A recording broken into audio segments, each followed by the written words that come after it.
Hello, my name is Tony. To the Devil a Daughter was the big screen death rattle of Hammer Studios. The new breed of horror film from America and the ascendancy of the slasher movie, the poison of choice for the teenie demographic, continue to exert a tight grip on the short hairs of the public imagination. In response, Hammer hammered this almost last nail into its own coffin and laid itself to rest. There were some TV shows such as Hammer House of Horror and a few documentaries, plus involvement in the 1979 release of the remake of The Lady Vanishes. But as far as producing movies for theatrical consumption was concerned, those days were just about over. The studio had been struggling to find an updated brand style, a marketplace and identity since the early 70s. They tried on several fads and gimmicks, upping the sex, gore and nudity content with the Karnstein trilogy and its lesbian vampires, utilising freaky transgenderism with Dr. Jekyll and Sister Hyde, Kung Fu, Shatter and the Legend of the Seven Golden Vampires, a hybrid of swashbuckler, samurai, vampire and spaghetti western mythos, Captain Kronos, and transplanting Count Dracula into the present day. Some of it turned a buck, but mostly the indifference of the public was evidence that the times were changing and Hammer was straw grabbing to find a viable way to change with them.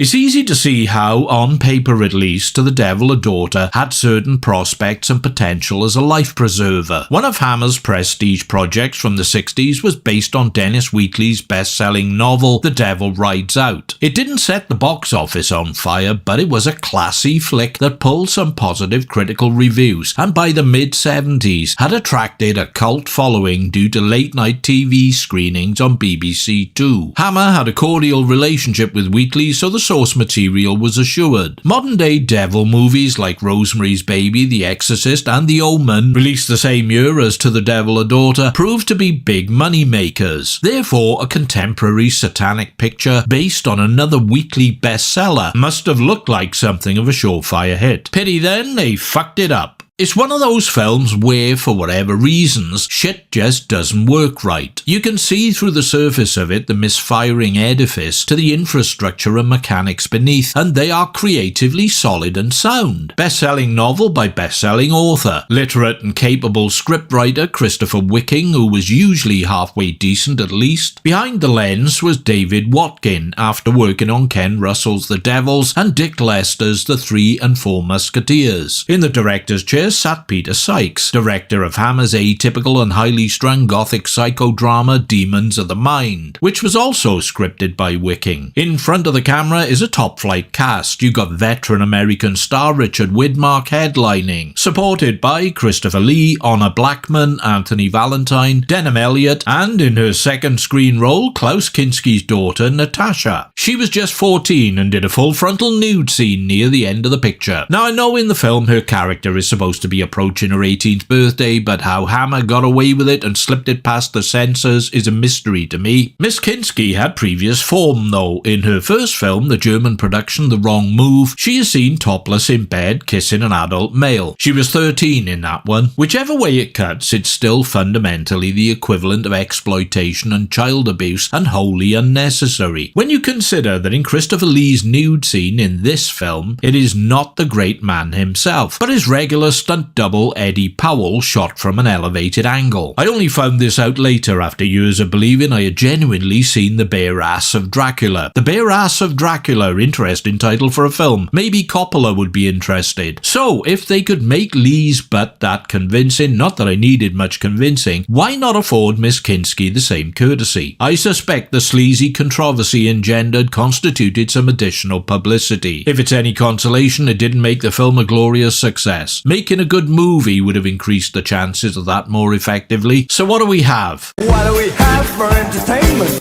The storyline is serviceable enough. Catholic priest Father Michael Rayner, Christopher Lee, is excommunicated from the church for heresy. 20 years later, and looking barely a day older, Rayner is overseeing a convent belonging to a religious order known as the Children of the Lord. It's based on a small island in Bavaria. I'm not sure the geography is relevant, but there you go. Catherine Beddoes, Natasha Kinski, has been raised in the convent her entire life on the expressed wishes of her mother, who died in childbirth and was a devout devotee of the order. Catherine has had negligible contact with the outside world, visited by her father Henry Denham Elliot only on her birthdays. Now days away from turning 18 and still a virgin, she is being released to live in England with her own man. Catherine is escorted off the island by Father Rayner and well-heeled couple George and Evelyn de Grasse, Michael Goodliff and Eva Maria Mink, who pass themselves off as Catherine's aunt and uncle. Enter American occult expert and novelist John Verney, Richard Widmark, who's attending a book signing of his latest pulper at a London art gallery. A nervous and twitchy Henry gate crashes cornering Verney. He offers Verney material on real-world Satanists as the basis for a new book, asking that in return he collect his daughter from the airport and take her into his care until Halloween has passed. Although a cult member seems he's had a change of heart about all this devil worship malarkey, Verney thinks this is a money spinner, so he agrees. Almost affords it no rational thought at all. His agents and friends, Anna, Honor Blackman and David Anthony Valentine, urge caution, but Verney's having none of it. He's off to Heathrow to spirit away the kid in the nun's habit. That's the setup. Verney takes Catherine into his home and Rayner and the cult seek to get her back to complete a satanic ritual. A ritual which will make the demon Astaroth flesh in our world as the one true God. From this point on, the narrative descends into sloppy incoherence, falling all over itself to arrive at an ending so abrupt and banal it turns out to be the most shocking thing about it. So how does one go about making the demon Astaroth flesh? If you want to know, good, so do I. I've seen the film twice, once in the cinema when it was on general release, and more recently on Blu-ray, and I still can't make much sense of it, but here's what I do know, or think I know. Brace yourselves. A pregnant woman, Catherine's mother, gives birth with her legs tied together, and no pain relief, resulting in hemorrhage, trauma, and death. The child is brought up by the children of the Lord. Then, in a satanic sex session, defrocked priest Rayner impregnates a woman called Margaret. She later gives birth with her legs tied together and no pain relief, resulting in hemorrhage, trauma, and death. Only her child isn't a looker like Catherine. It's a slimy, bloody muppet from hell that suspiciously resembles something used later in the forest scene from Hawk the Slayer. Once Catherine is back in the fold, the Satanists do succeed in getting her back. She is stripped naked, and the slimy, bloody muppet from hell slobbers and slithers all over her body. I think it might actually enter her in a particularly distasteful way. Then, instead of trick-or-treating on Halloween, find an abandoned mausoleum with an altar, lay Catherine on it, create a circle of blood around it, and perform the baptism ceremony which is intended to turn Catherine into Astaroth. Just like following a recipe from the Jamie Oliver air fryer cookbook, only way more appetizing and wholesome than Oliver or his recipes.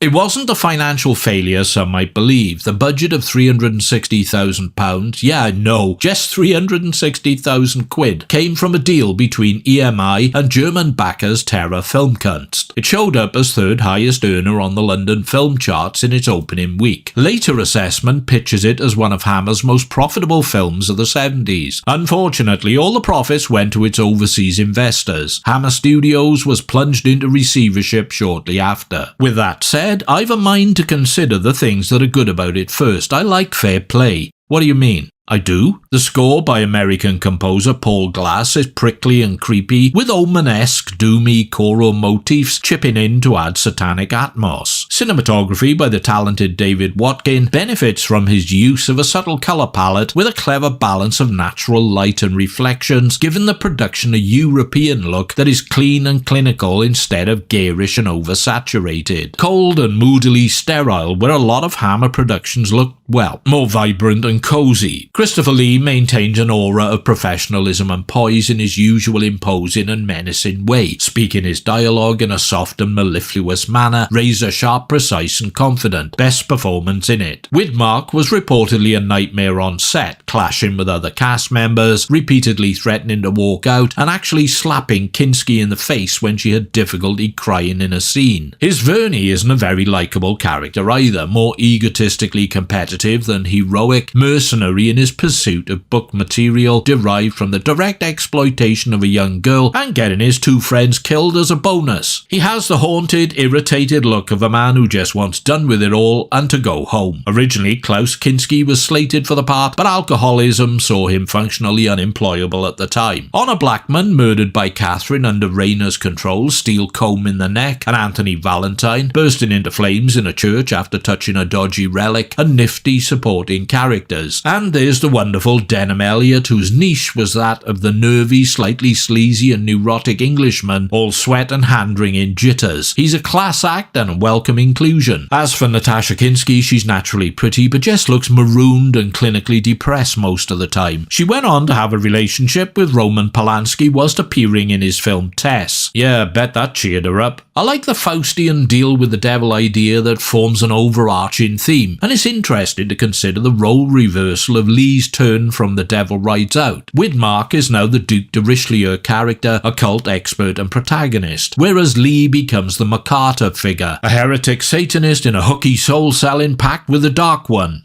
There are 3 major flaws, and a lot of minor ones. Major flaw number 1. The script. It's a chaotic fucking mess. Even Christopher Wicken, who worked on it along with 2 others, said so. The film started production without one, and that's never usually a good sign. Throughout filming, it was subject to change on a daily basis, with no one really knowing what they were going to get from one day to the next. And it shows. The narrative structure is haphazard. There is little explanation of what is going on, and the stuff that is going on makes little sense. Sometimes no sense. There is a scene where Eveline de Grasse commits suicide by draining herself of blood that is never referred to again. My assumption is that it was intended to provide the blood circle at the end, at a guess. It could have been to make some black pudding in Jamie Oliver's fucking air fryer for all I know. Major flaw number 2, the direction. Sykes, probably under pressure to get shit in the can, rushes things, keeping everything flat, minimal, and stylistically uninspiring. To pad out the runtime, there seems to be an overabundance of telephone calls that no one answers. I lost count of the times people try to call Denham Elliott's home address and the phone is just seen ringing and ringing. Either he's out or he ain't picking up. Eventually, Rayner sells a cult-heavy round to find out. Elliott shoots him dead. He was there then, just not picking up. Then just when you think it's all over, Verney takes over the ring around, before popping in with David to find Henry cowering on an armchair at the centre of an occult protective circle. An uncredited Don Sharp was parachuted in to do some salvage work, but with time and budget running out, there wasn't a lot of room for manoeuvre or much he could achieve. Major flaw number 3, the ending. They didn't have one, and what they came up with was an almighty anticlimax. Verney confronts Rayner at the baptism of Catherine in the circle of blood. He's just bashed in the brains of the single solitary acolyte Rayner had placed on guard duty. He used a rock. Rayner conjures up a vision of a naked Catherine to tempt Verney, but he resists. Instead, he breaks the circle of blood, because the blood of the acolyte on the bloody rock allows one to do this. Then he throws the rock at Rayner. Rayner disappears into thin air without so much as a puff of smoke or whiff of brimstone. A wind blows. The screen goes all posterized and oversaturated. Verney carries Catherine from the circle to safety. But wait, there are 2 droplets of blood on her forehead. Has she been partially baptized? What can this... Film ends.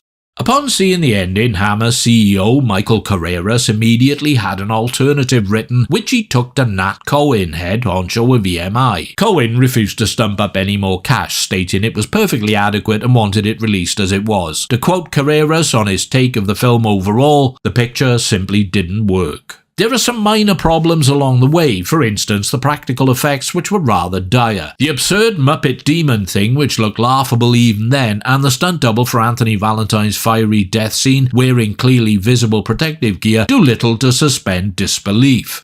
Yet for all its failings, some of the scenes do have an uneasy potency and linger in the memory. The agonising birth scenes are grisly, gruelling and gruesome, sounds like a gothic firm of estate agents, and made all the more perplexing because we, the audience, have no idea what their purpose is. The one shard of black humour does succeed in providing some welcome light relief. Trying to track down the London HQ of the Children of the Lord, Verney finds it's been sold to the Salvation Army for a bargain price. And it's nice to see Francis Delight Tour in a cameo as an effusive happy-clappy Sally Army Major. And then there's the awesome revelation that the Library of the Catholic Church in London has a copy of the Grimoire of Astaroth in its archive. Yes, of course it does. Why wouldn't it? At least Verney's visit there featured Brian Wilde, the hapless and cursed Satanist from Night of the Demon, as the Black Room attendant or librarian. So that's where he'd been. It seems that no one involved in the making of the film has anything much positive to say about the finished article. Dennis Wheatley hated it so much he called it disgusting and obscene, outrageous and disgraceful, the sort of review that would automatically encourage me to beat a path to its door. He decreed that Hammer would never again be allowed to film one of his novels. He needn't have concerned himself. A year later he was dead and Hammer were fucked out of business. To the Devil a Daughter was more of a disappointment because it had so much going for it on a fundamental level with the impressive mix of talent involved. It's an unfitting swan song for a once great and innovative British film studio that I will be eternally grateful to for giving me so much entertainment down the years. I don't agree with those who say it's the worst film they ever made. Oh no, Jim. In accordance with long-term channel supporter and subscriber Numinous, I concur that honour would go to Moon 02. That one is a truly hellish experience, and one I wouldn't wish on the devil. Thank you for your time and attention. Do whatever you want to do next. Hit like, don't like, comment, subscribe, be a patron of my Patreon thing. Make a financial contribution via the thanks button. Back with something else soon, the Dark Lord permitting. Meanwhile, you take care, pilgrims.